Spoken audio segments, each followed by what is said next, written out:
I'm going to take a top piece of foil.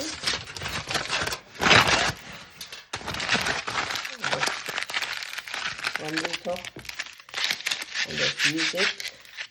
I don't want the knife, so I'll just use it and rub the carrot. Take off the skin.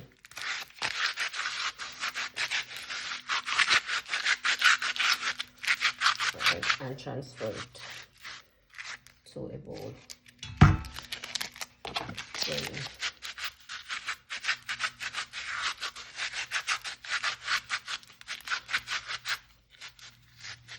you can also peel it if that's your choice. Don't make a difference, right?